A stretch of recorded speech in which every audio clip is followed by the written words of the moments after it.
Okay, so what's happening here? I don't see anything on the screen. Do you see anything on the screen, Pavel? Are we live? It seems like I can see the microphone is moving, but I don't see any picture. All right, guys. Oh, there we go. Oh my God, that shirt that looks so white. That is horrible. Guys, this is horrible. I didn't see that coming. I hope you can see the difference between the shirt and the whiteboard behind me. Anyway, it's good. Welcome everybody. It's 10th of, what is it, October, 8 o'clock. That is here in Dublin, Ireland. Welcome. It's great to have you. My name is Erik. We're going to do another webinar. And this time it's about overcoming self-doubts. So we're on Facebook, we're on Instagram, we're obviously here on Zoom. And then what else? There's YouTube, obviously, right? So what can you expect tonight? Well, obviously the talk is all about self-doubt. And if I would ask you, do you want to be in a condition where you're doubting yourself? Most likely going to say no. If I would say, what would you rather be? Confident or doubtful about yourself? You probably say confident. So what is it that if you want to be confident that you can't seem to be, and that you have self-doubts? So we want to know, like, where is that coming from? Yeah, that's what I'm going to try to cover tonight. Also showing you something that can be done about it in order to improve that condition. Now, I want to welcome, first of all, you guys who are here tonight on Zoom. And I also want to ask you a question while I'm actually just going to run over the names. I want to ask you a question. Could you please let me know where you are from and what brought you here tonight to this webinar? So if you're a fast typer, maybe you want to let us know quickly in the chat what brought you here. Do you have any special interest? Is there anything you're running into, anything you're struggling with, anything you want to remedy, you want to improve, you want to better about yourself? What is the thing that brought you here tonight? And likewise, it's also great to know, where are you from? And then a quick question. I think the microphone is working quite all right, but can you let me know as well if the microphone is okay, if we are loud and clear? Now, we got Anaï Vieux, and I suppose, Anaï, you might be from France?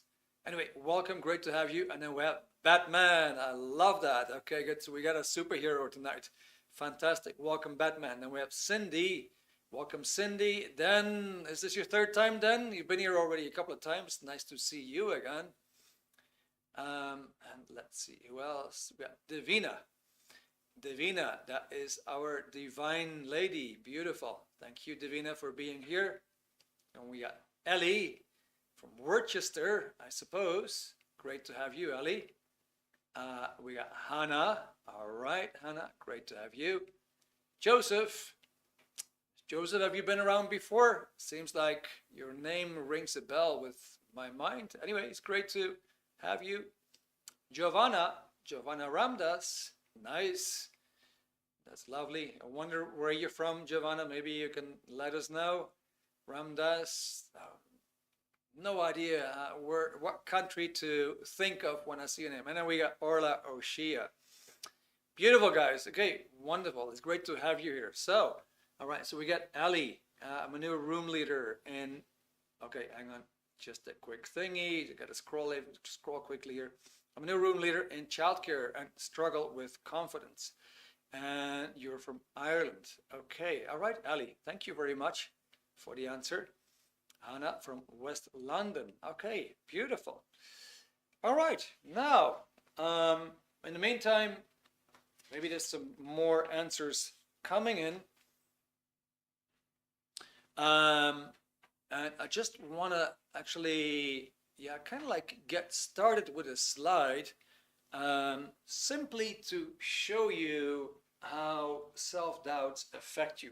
Yeah, I'm not gonna elaborate on that much, but you can actually see what people struggle with when it comes to self-doubt. Pavel is here, my colleague. He's going to put on the first slide for you. And yeah, there it is. It's the lion looking in the mirror and seeing this little kitty cat. Now, all right, so I'm just curious if you can recognize yourself in any of these points. Yeah, so we got 13 points there on the slide. Do you recognize yourself in any of these points? For example, number 1, overthinking every choice, fearing you'll make the wrong one, or avoiding decisions altogether. You let somebody else choose or decide instead. Maybe you're second guessing a lot. Did I do the right thing? Maybe you're holding back. You're not speaking up. You're not trying new things. You're not pursuing opportunities. Maybe you feel insecurity. Am I truly valued? Am I truly loved? Yeah. Do you actually, are you in need of that neediness, or you're withdrawing? Do you constantly try to prove your worth to others? In other words, overcompensation. Do you see anxiety, constant worry about being judged or failing, or a low self-esteem, a chronic sense of not being good enough? Maybe some depressive symptoms, lack of motivation, lack of joy. Maybe you're missing opportunities, you're not applying for jobs, pursuing goals, exploring relationships, stunted growth, avoiding risks, limits learning and self-discovery, right?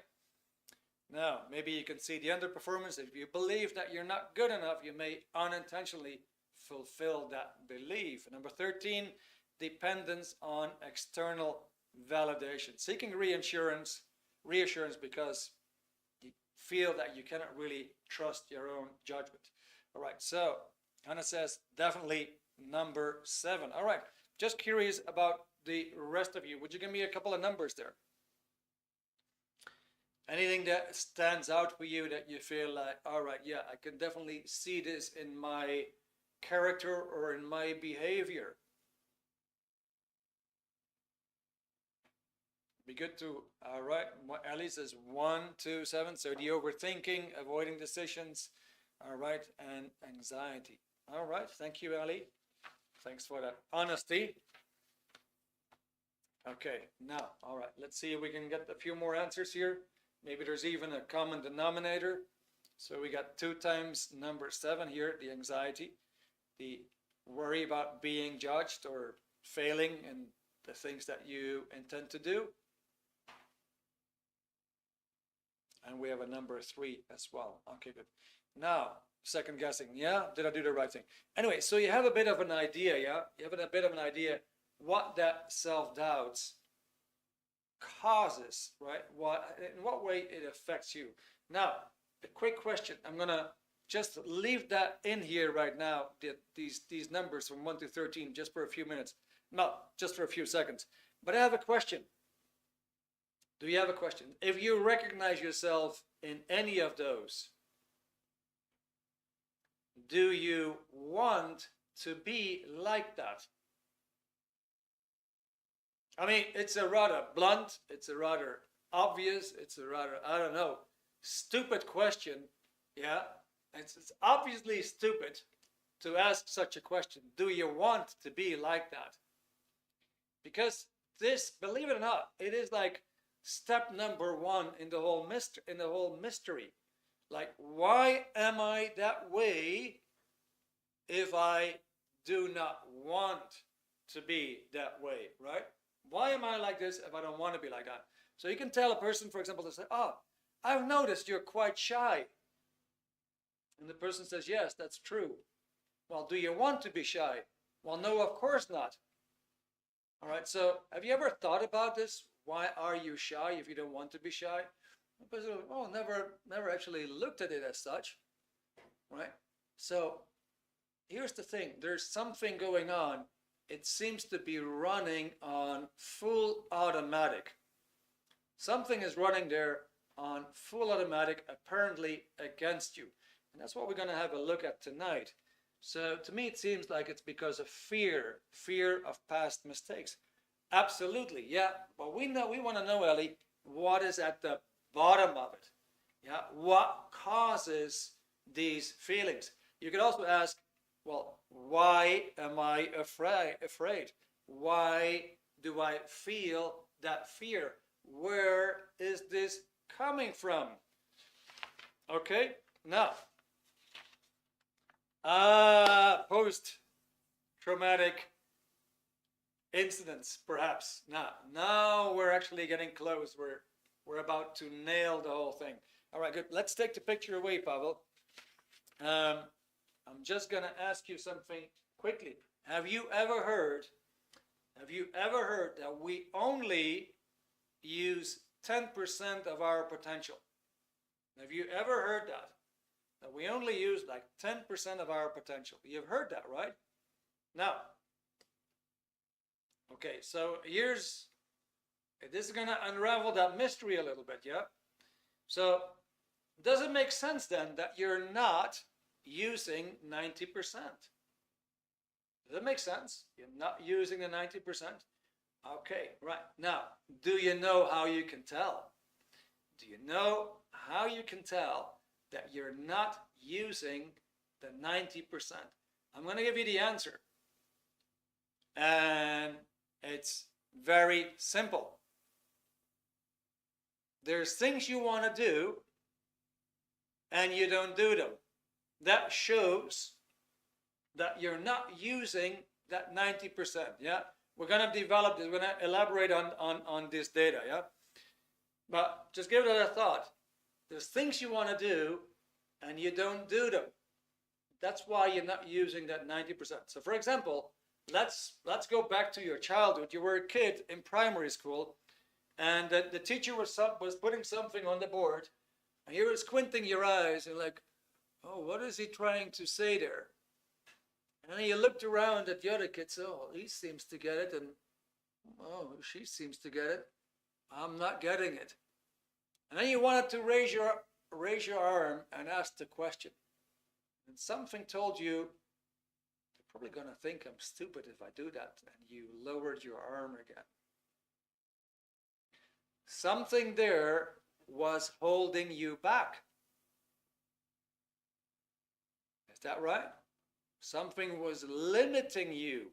There was this feeling there that got over you, that thought there that got over you, that told you, I better not do this because of whatever. We're going to have a look at that. Yeah? Does that make some sense? Just the whole concept that there's things we want to do and we don't do them because something is holding us back. It's a certain feeling, is a certain emotion, is a certain thought that holds us back. Limiting beliefs or core beliefs, exactly. Yeah, there we go. Now, I'm gonna show you something because I'm gonna be using data from this book. That's the book. It's called Dianetics. Maybe you can put a picture on the screen quickly, Pavel. I think you have a picture, yeah? So you can just put that quickly on the screen. There we go. All right. So that's this is an international bestseller on the mind. It sold 22 million copies. You can get it in 50 languages. You can literally get it from Arabic to Zulu. That's how big it is. Now, why is that book so special? This book is the only book, or I would say there's no other book on the planet that describes the mind more accurately than this book does. The word itself, Dianetics, means through the mind, or what your mind is doing to you. It tells you what is the true source of your stress, what is the true source of that lack of confidence. And it tells you why it keeps happening again and again and again, and it tells you where it's coming from. But it also gives you the tools to get rid of that and to improve that condition. All right, take the picture away, please. Now, just very quickly, because like I said, I'm going to give you data that's coming directly from the book. But the book says It says there, for example, it's called the modern science of mental health. All right, now, have you ever brought your car to a garage and the car needed to be fixed because there was something wrong with the engine? And you asked the mechanic, what is wrong with my car? And the guy just looked at it very, very puzzledly, and he says, well, this is probably going to take us 10 years to fix this. You'd say, well, you obviously don't know what you're talking about. You obviously don't know your business. You know, anybody can fix my car in a day or in a week or whatever. Nobody would tell you it's going to take 10 years. Now, unfortunately, in mental health, this is quite common. You start your therapy, and let's say you come in with your depression, or you come in with your, whatever it is that you want to handle, and then you find 10 years later that a lot of people who have started this trajectory, they're still the same. Nothing has really changed. So, and that is what gave mental health a bad name, a bad reputation. Doesn't mean it's all bad out there. This is one of those gems that actually, when you apply that stuff, you get real results. You can see real changes, and they come really fast. Okay, now, for anybody who's interested, by the end of the evening, I'm going to give you a link if you want to get yourself a copy. I definitely recommend it. It's one of those must reads. Now, back to the mind, because that book deals with the mind. But what is the mind? I'm going to give you a very, very simple example. Now, let's say you are at a concert. And what do you see people do? You see people holding up their phone, right? And then they're recording. So, there's an audience over there. It's cool, and there's a gig going on. There's a band playing. And see how enthusiastic these people are, and they're just recording. Then they come home, and they take that phone again and say, okay, well, let's replay that stuff. Let's have a look at this again. Your mind does exactly that. Your mind is essentially a recording machine that can replay. Let that sink in for a moment. Everything that you experience in your life, you are recording. It's like you have a camera and you are constantly recording. Everything you do in life, everything you experience in life, you are constantly recording. And then in your mind, you can look at that recording again. I'm going to give you an example. Do you remember what you had for breakfast or lunch today? So let me know in the chat. Do you remember what you had for breakfast or lunch today? Did you get a picture? Could you see where you had your breakfast or lunch? Can you see again what was on your plate? Can you see again with whom you had breakfast or lunch together? All right? Okay, good. So what you just did, you just replayed that little snippet of that bigger recording. Does that make sense? You're just replaying that little snippet of that bigger recording. So it's very simple. Voila, there it is. What's the mind? It is a recording machine, and that you can use to replay when you need it. Okay, so how does that work? Well, let's say you come home, you got your keys here, and you drop them on the table, and you go to room A, and then you go to room B, and then you decide to go to the attic, and then you decide to take a shower, and then you look at your watch and say, oh my God, I gotta do some shopping. So you put your coat on, you're ready to leave your house, you put your hands in your pockets. So where's my keys? What you gonna do? You're gonna look at your recordings. You're gonna just contemplate for a moment, and then at some point your mind will give you that snippet recording again, So, oh yeah, hang on, I got home and I put my keys on the dresser, on the table, whatever. Yeah, so you can replay those recordings. So that's how you use your mind. Okay, now let's take that to the next level. And we're gonna make this a bit more exciting now.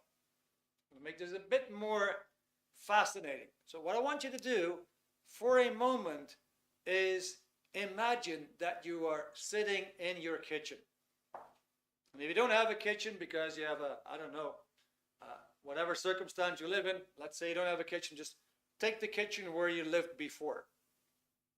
So just imagine for a moment you are sitting in your kitchen. Now, what I want you to do, I cannot see you, but I would like to invite you to do this funny exercise. I guarantee you, it's a lot of fun. You're going to see that in a moment. Do this exercise. I want you to, from where you're sitting, just point at the fridge. Go ahead, point it out. Locate where is the fridge in that kitchen. Just think for a moment, have a look at that kitchen, and say, well, where's the fridge? And it would be right over there. Just go ahead and point it out for yourself. Now, next thing I want you to do is find the cooker and point at it. And if you have that, now find the nearest window and point at the nearest window. Now, where would the table be? Where's the table? Maybe it's right there in front of you. Right. Now, where's the door? I can see myself in the kitchen again. I have one over there, one over there. There were two. So find the door. All right. Now, were you able to do this? Were you able to do this? Give me a yes or a no. All right. Beautiful. We got some yeses already. Now, did you also get to see some pictures there? Could you see an image of the fridge? Could you see an image of the cooker? Could you see an image of the window, an image of the door, the table? Did you get some images there? Yep. All right. Okay, so isn't that fascinating? Let's do a little sketch here.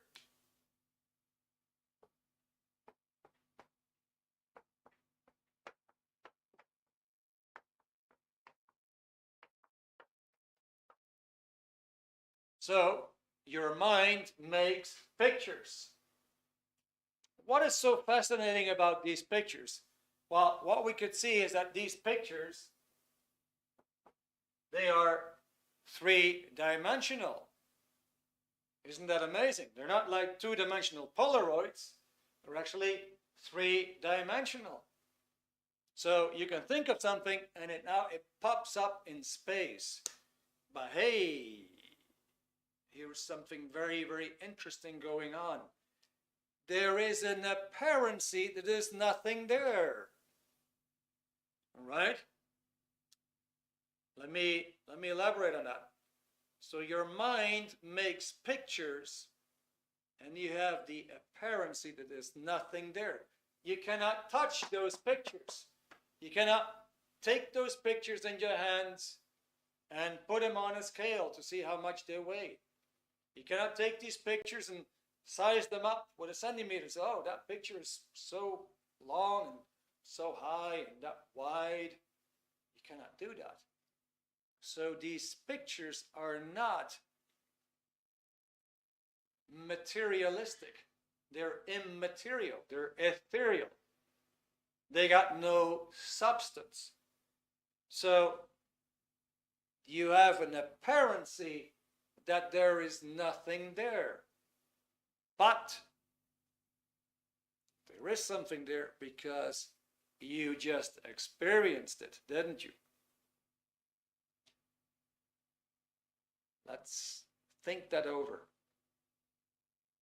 So your mind has got that very stuff that you cannot pinpoint, you cannot feel, you cannot touch, you cannot weigh.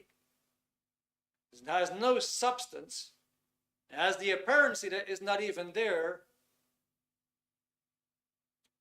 But it is there because you can experience that. Does that make sense?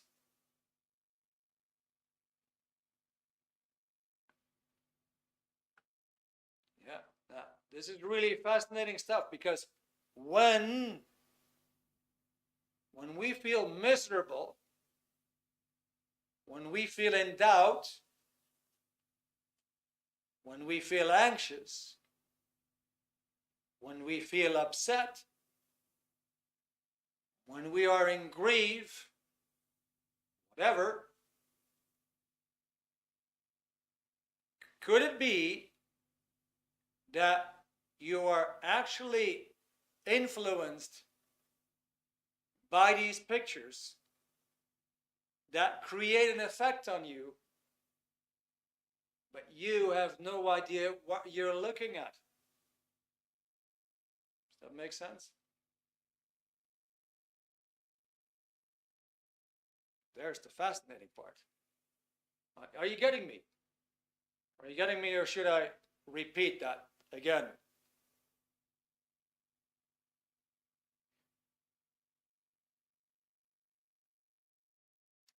Exactly. Yeah, yeah. Would those be pictures from the past, Hannah? Yes. Yeah, we're gonna cover that. Now, I'm gonna give you a little, I'm gonna be impolite. I use an impolite word. I'm gonna give you a little mind fuck here. Yeah, because we already did that a little bit with these pictures. Like, damn, nothing there, but there is something there because it affects me. Now, but how about these 3D pictures? Something there that you can obviously point out. Okay, kitchen around me, fridge over there, window over here, table over there, cooker over there, door over here. Three-dimensional picture. We have been taught and we have heard that the mind is in the brain. Not true. Not true. If that was true, then psychology might actually have worked. But it did not improve anybody's IQ. It did not raise anybody's ability or confidence. So there's something with that theory. And it is a theory because there was never any scientific or medical proof. One is actually trying to prove that the memory is in the brain, but there is no 100% proof. And this just nailed it. You're looking at pictures, things about you. You did not say, let me see. The fridge is right here, and the door is right there in the back, and the table is in the center, and the window is next to my temple. You didn't do that. You pointed about you. Right away we see your mind is something, your brain is something else. Two distinct entities.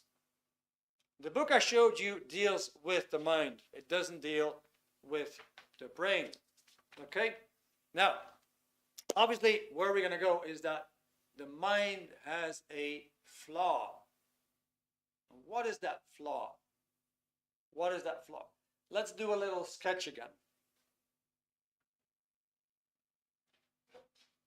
Just realized I need to clean the board.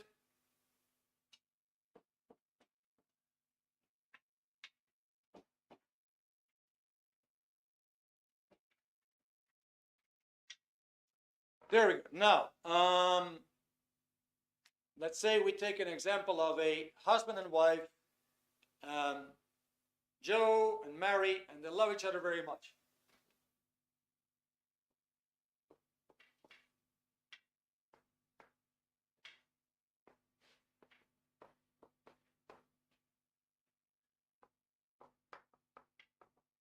There's Joe and Mary. They love each other very much. But this is 8 a.m. in the morning. Joe happens to be in a terrible mood. And there's an altercation between Joe and Mary. And he's just lashing out at her. And he's furious for some reason. He kicks her out of the house verbally. Just leave my house. So Mary is quite panicky. And she's going to go to work.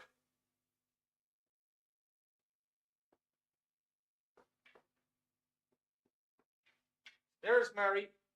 She is sitting behind her desk. Let's imagine it's 11 a.m.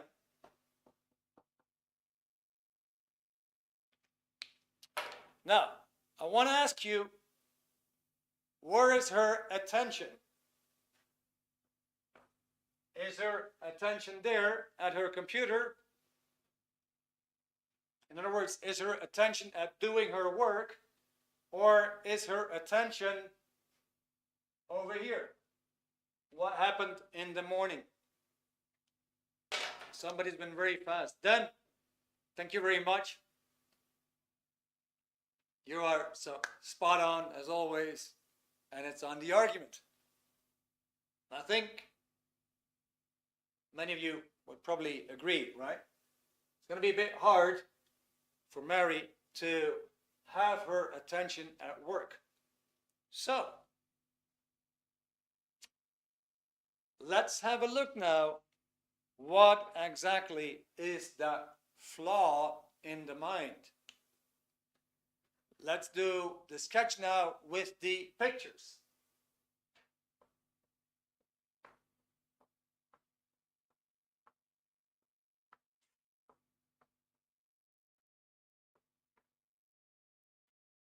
So Mary's, I hope you can see that. It's maybe the green is a bit dull, but Mary's attention is on these. Mary's attention is on these recordings. Does that make sense? Yeah, does the mind attach emotions? Absolutely, it does. Yeah, so Mary's attention is on her recordings. Does that make sense? I think Hannah already said, yeah, right? I just want to make sure, get that point across for the rest of you. So Mary's attention is not there, but her attention is at those recordings. Now, what is she doing with her mind? What is she doing? She is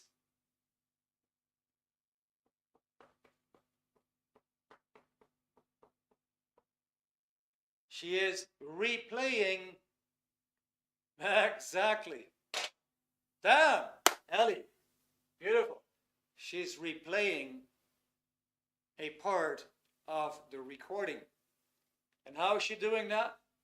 She's replaying this over and over and over and over and over and over again. Now, can she shake it and just say, well, all right, that recording was done. I'm going to park it where it belongs at 8 a.m. I'm just going to park it there. I'm going to come to present time. I'm going to leave that recording alone, and I'm just going to put my attention here on the screen. Is she able to do that? Are you trying to give me an answer before I finish my question?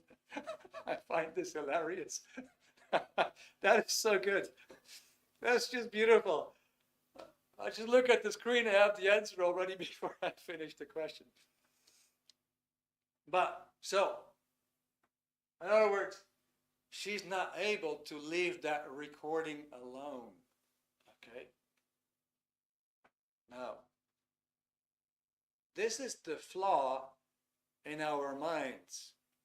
We are still running around with recordings that are playing in the background. I'm not good enough. I can't do this. I'm not cut out for that. I don't know how to do it. And so on. We're still having these recordings running in the background. We are no longer aware of where they came from. And we were never able to put them back where they belong. Okay? So we want to see exactly how can we switch this off. Okay? Yeah. How can we switch that off and keep it from replaying all the time? Now, that's the flaw, right? In very, very simplistic terms. Okay, so you have seen already how to turn this off. You have seen that. You have experienced that. I'm going to give you the example again. Okay, so here's Mary.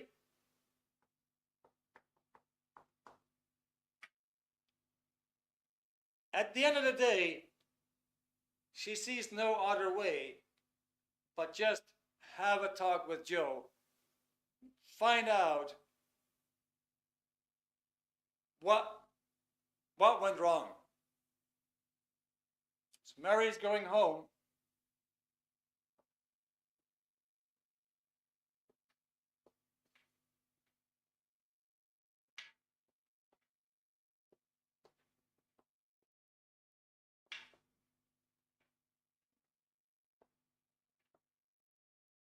So let's say it's 9 p.m. Joe and Mary, they are together. Joe has calmed down and he is full of regret. He didn't mean that to happen at all. Mary is able to talk to Joe about her feelings, and she's getting off all that negative baggage. And Joe fully understands, apologizes, says it was never meant to happen. Didn't know what got into him. But they come to a point where they feel love for one another again. Because she was able to find somebody who would listen to her, not judge her, not tell her like, oh yes, but you did. Joe zipped his mouth and he just took everything, and he showed full understanding for Mary's feelings and upsets. And Mary was able to unload all that negative baggage. Now, if that would be the case, do you think that she would feel a relief if she could do that? Ellie, if you got a question, all right? You can ask me the question. So, if Mary would actually be able to unload all that negativity, do you think she could actually have a relief?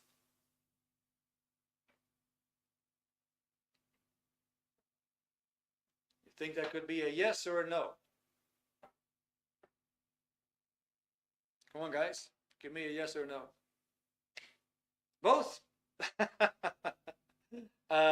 Well, that could be a yes and a no, right? Okay, good. Now, you have seen the yes, most likely, when you had a problem and you spoke with a friend about that problem, and all of a sudden you say, hey, I think I just saw the light. I feel relieved. Something dissipated, right? So, one possibility is that, yeah, she does feel that relief. Another possibility might be, here's the twist in the whole thing. Another possibility might be that something else, after unloading all that baggage, something else now comes to her mind, and she said, you know what?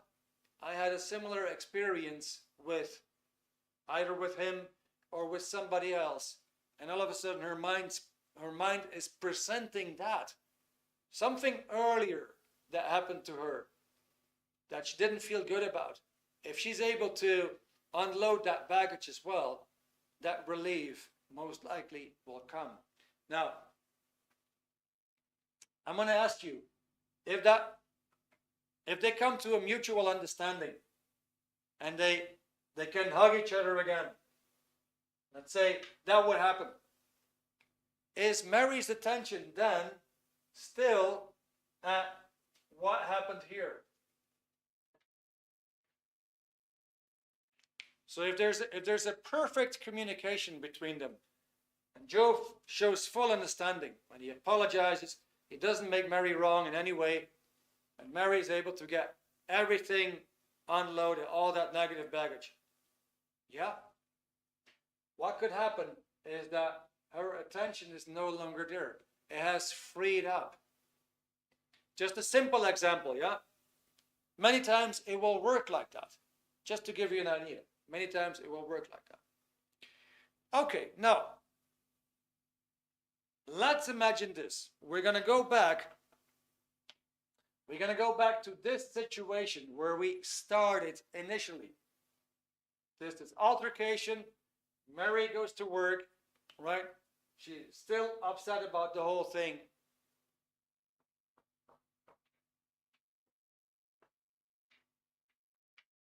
HR comes over, and HR, Human Resources, tells Mary to do a test, personality test, IQ test. She's in a bad shape. How is that test going to be? Probably not too good, right? Now let's imagine we go back here. They make up the damage. They get that negativity out of their system. Next day,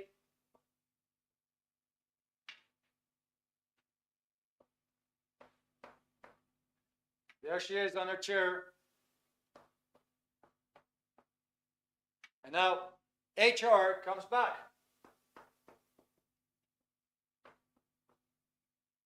Telling Mary, listen, Mary, we think something might have gone bad with your test yesterday.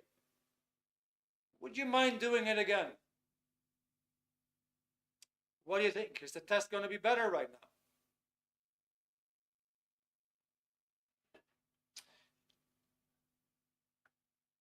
now? And then, yes, she could have relief, but if she's very insecure, she might continue to ruminate. Yes, absolutely. So, we need to find out why that happens. Okay, so, yes, unless she's anxious about failing yesterday. Yeah. So, here's like this is a tentative situation, right? A possible situation. Just giving you an idea, when somebody has something replaying in the background and then gets that gone out of the system, it no longer replays. What you see is that the person feels a relief. The person cheers up. The person feels better. The person is now arriving or has arrived here in present time, no longer living in the past. So the performance over there would be better. Yeah. Now, I'm going to ask you, do you think that your mind is recording when you're in extreme pain or unconscious? Please give me an answer to that. I'm going to wipe the board. Do you think your mind is recording when you're in extreme pain or unconscious?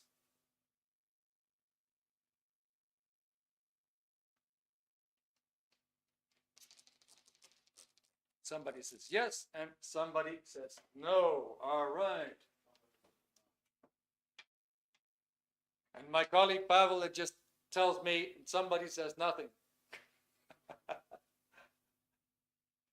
I think that's quite funny. Guys, we gotta have a sense of humor, doesn't it? Right?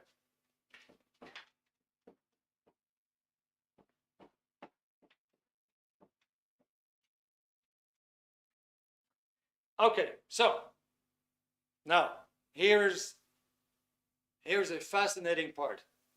So, like I said in the beginning of the webinar, yeah, your mind is like a recording machine. It records everything that you experience in your life. You are even recording when you are undergoing surgery on the operation table. You are even recording when you're in mommy's womb. And mommy is bending over in order to tie her shoelaces. And you go like, that's all recorded. Where do you think your back pain or your asthma or your migraines are coming from? That stuff is recorded. Your birth is recorded. Yeah, accidents are recorded. Now, if you think back, unfortunately, I don't have a door behind me, but let's imagine.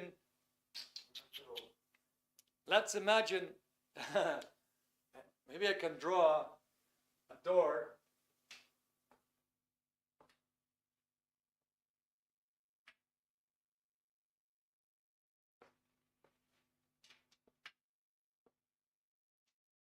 Let's imagine there's a door, and you put your fingers there. You had it as a child, right? And then the door closes on your fingers. If you just think back about that for a moment, do you get some sensation when you feel that door closing on your fingers? Yeah, pain. Now, interesting. What happens if you think back of a moment, let's say, of a blood test? You stretch your arm, right? Just imagine that needle just goes in again. That syringe, you feel that syringe. Maybe sometimes you've seen it on TV. Do you get that sensation again, like you want to pull back your arm? Ever notice that one? Have you seen that?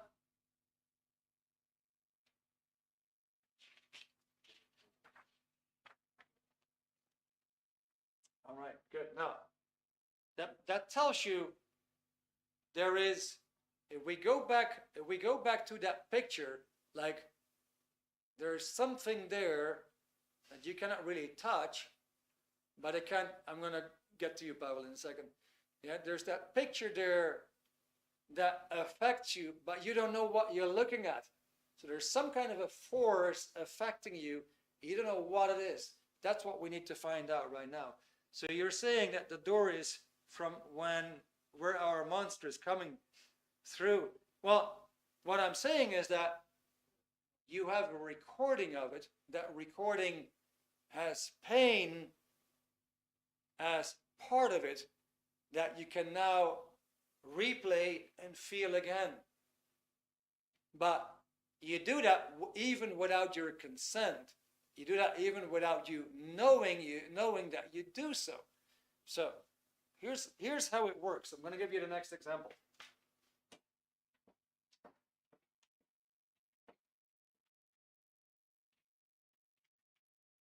So let's say you are walking down an alley. And it's dark. It's night. So you're walking down a dark alley. You're recording the alley. It's got some lights. It's dark. Maybe there's a moon, whatever. It's kind of quiet. The last thing that you hear is footsteps behind you. And then all of a sudden, you feel this excruciating pain. You go knock out.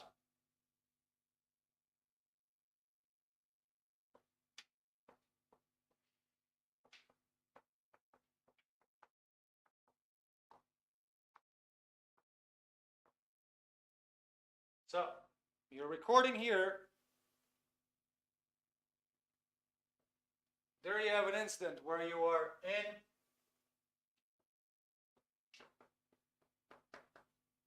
you're in a dark alley.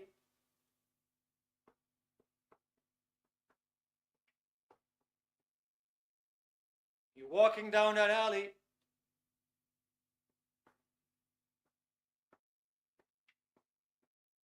The next thing is that you are on the floor. That is all recorded here. So obviously what happens here, you are in pain. Now, pain is a certain force.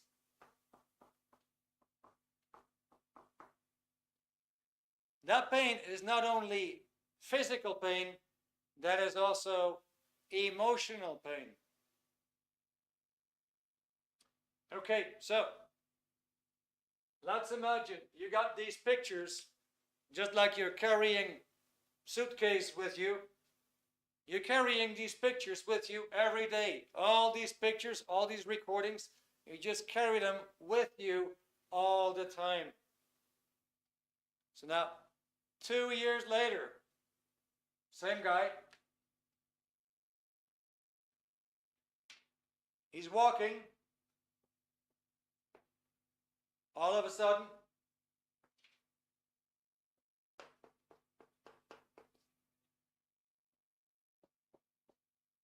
he is finding himself in an alley again. There's a power outage. The lights go off. He hears some footsteps. What is his mind going to tell him?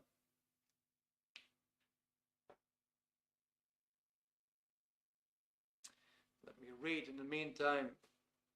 What is the story here? Oh la la.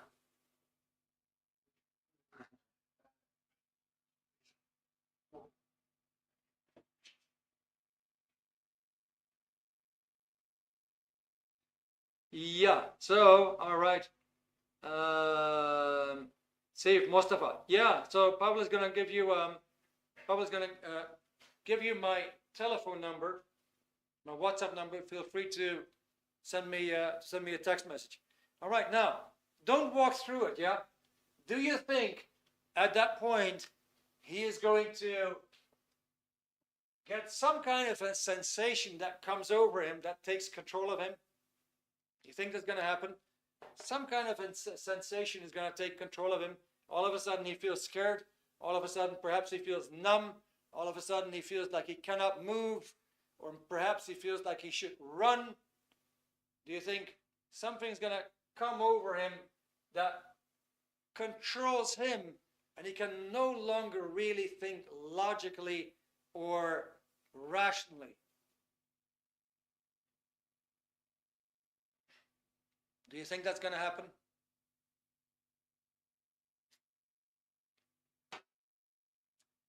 So I can also ask you, if he is over here 1 year later, what do you think he is looking at that point? Is he looking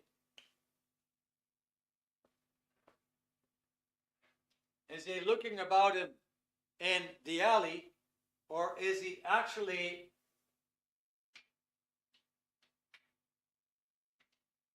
replaying the past incident?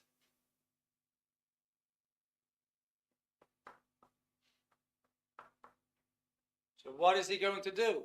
Is he going to replay that past incident, or is he able to stay in present time and just observe the environment? Give me an answer, guys.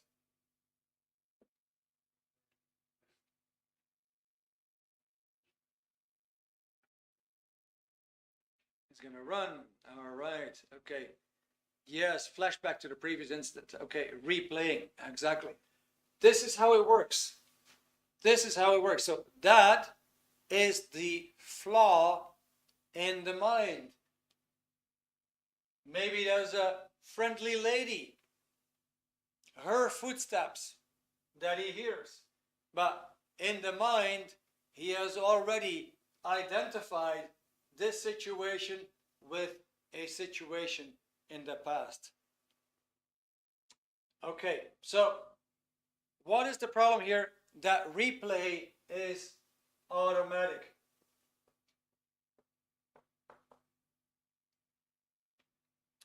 I'm going to give you one more example because we are very close to 9 o'clock. Definitely want to give you another 10 minutes if you bear with me. We can see where we are getting at. The flaw in the mind is the automatic replay that goes on and it doesn't shut off. Now, if you see how that plays out in your life, let's say you have to speak in public.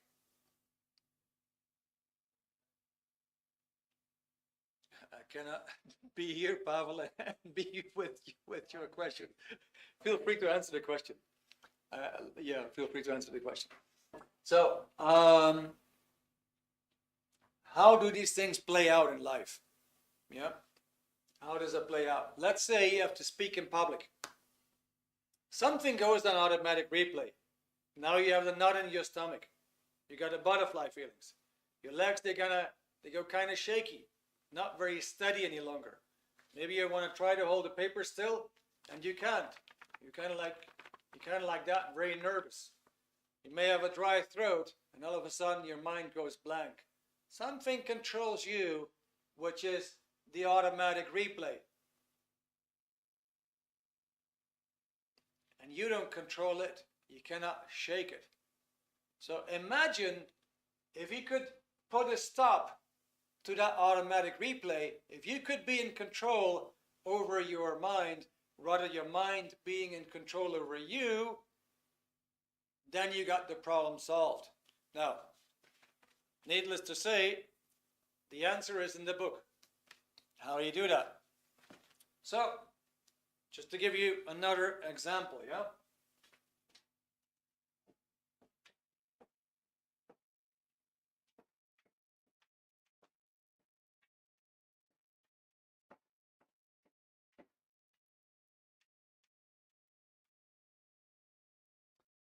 Let's imagine now that you are on the operation table.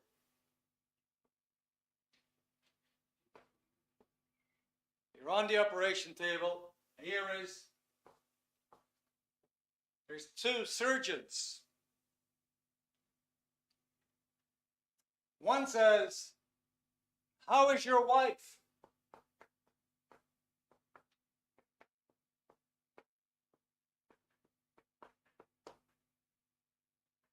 The other one says,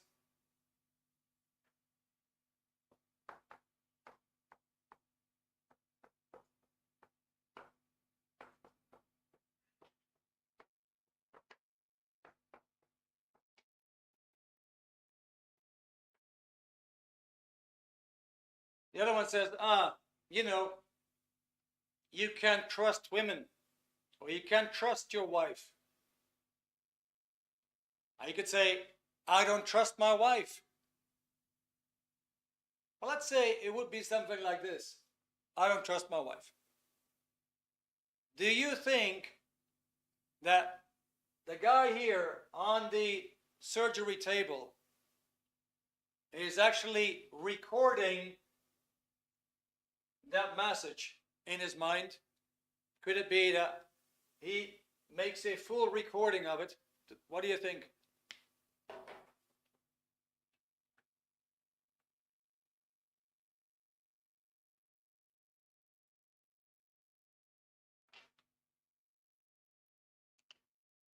Not sure, huh? Yes, which is really fascinating. Absolutely. So, we got this guy here.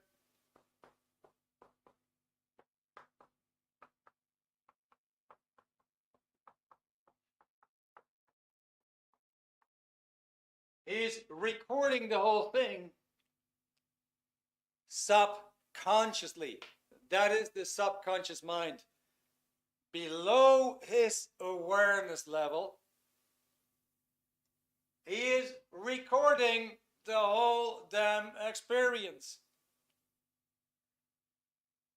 Now, that stuff can actually go on automatic replay without him knowing what he's actually thinking. So he's looking at something, it affects him, he hasn't got the faintest clue what he's looking at.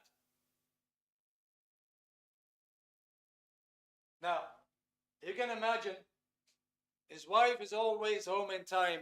One day she's late. Hopla! The automatic recording starts. I can't trust my wife. Where have you been? You see, I knew it. I knew that I can't trust you. And now you got something as idiotic as that. Okay, so what is the solution? What is the solution? It's basically you got a bunch of those silly recordings in your mind. They're going on La La Land, replaying all the time, making you feel that you're not good enough, that you can't do it, you don't have experience, you're not cut out for this. No, that gets me stress, and so on. So it's just chopping your confidence, right? So that's simply because you got that stuff in there that is holding you back. That's your 90% comes from that idiocy of these incidents which are in your subconscious mind, now playing in the background, holding you back the whole time, right?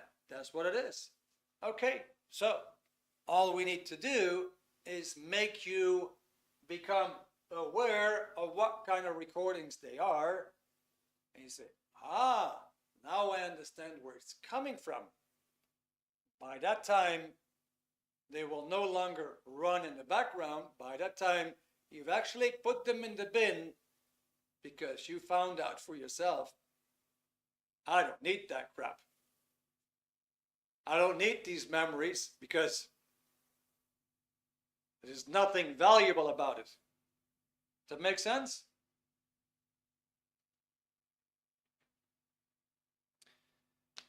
Yeah, really fascinating, right, Hannah? Okay, now there is a procedure in the book.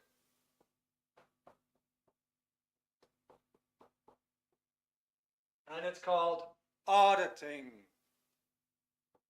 Comes from audi, which means to listen.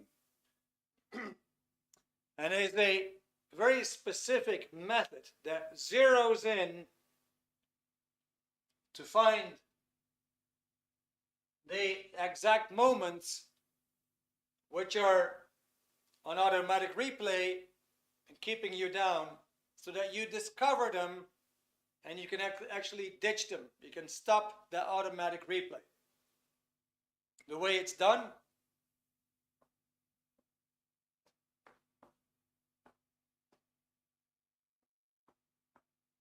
is with a person who has studied the book, who actually has learned the method of auditing, just like Joe and Mary, I would actually went over the whole thing. This person here would help that person to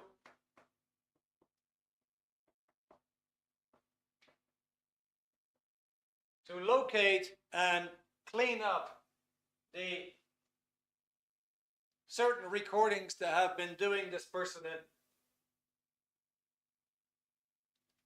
So just to let you know, there is a procedure for that.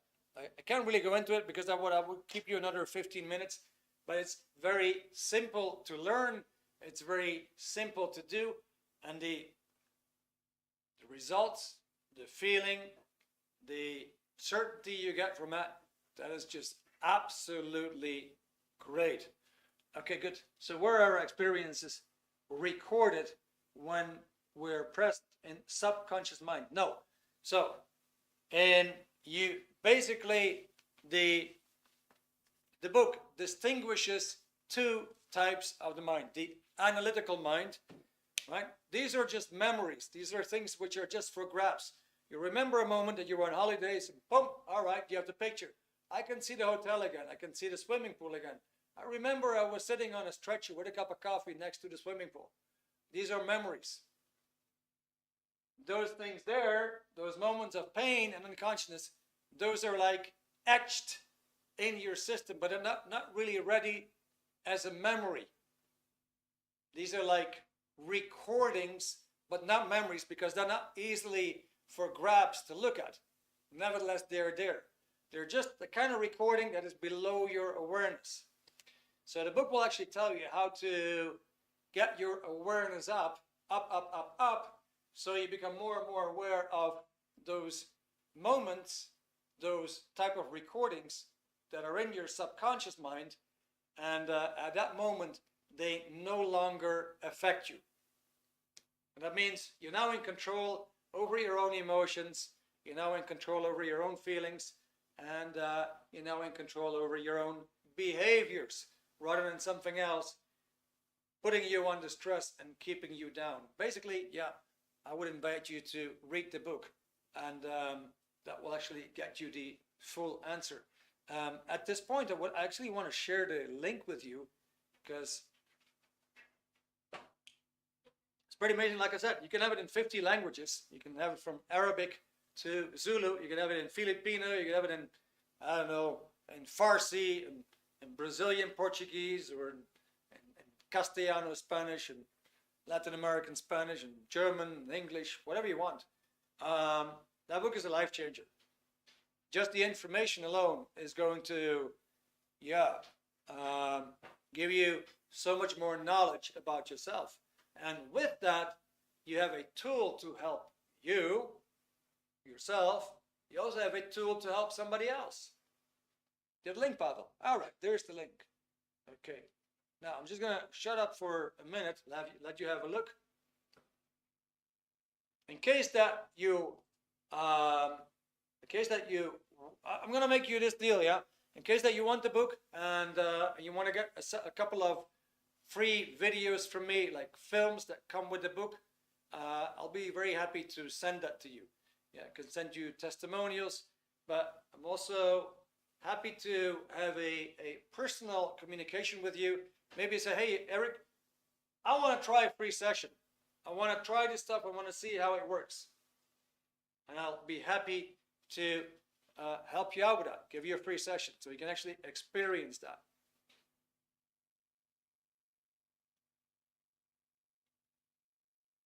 All right, then.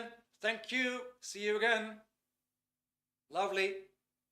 Great for having you here. Sorry for keeping you 9 minutes longer.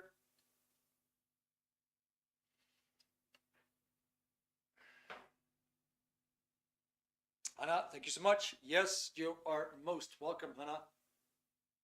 I hope you enjoyed it. Very insightful. Yeah, so we just have 1 hour, yeah?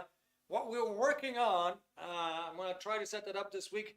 I'm going to see if I can actually show you some films in the future. We want to figure this out, how to do it with Zoom. It shouldn't be too hard. And then in the near future, we're going to do some films to make it even more insightful, yeah? Yeah, get the book, Hannah. Definitely click on the link. Get it tonight. I'll throw in an extra gift for you. Yeah, I'll do that. And it's gonna be on the post tomorrow morning. We'll take care of that. Hopefully, see you again. Yeah, we can even meet in person. Do a WhatsApp call. Do a Zoom call. I'm sure you have tons of questions after tonight. Wait. So how do you become more confident? Yes, by making yourself the one who is in control. You don't want your mind, you don't want your subconscious mind to control you and cause you the butterfly feelings and the insecurity and the self-doubt. You want to be in control over your recordings and memories. You don't want that automatic stuff going on in the background. You want to master that. The book is going to tell you exactly how to achieve that. All right. Good night, guys. It's been wonderful having you here. Thank you for your participation. I hope you loved it. Everybody on Facebook, Instagram, YouTube, thank you very much. Next week, another topic. Look forward to seeing you again. Bye for now.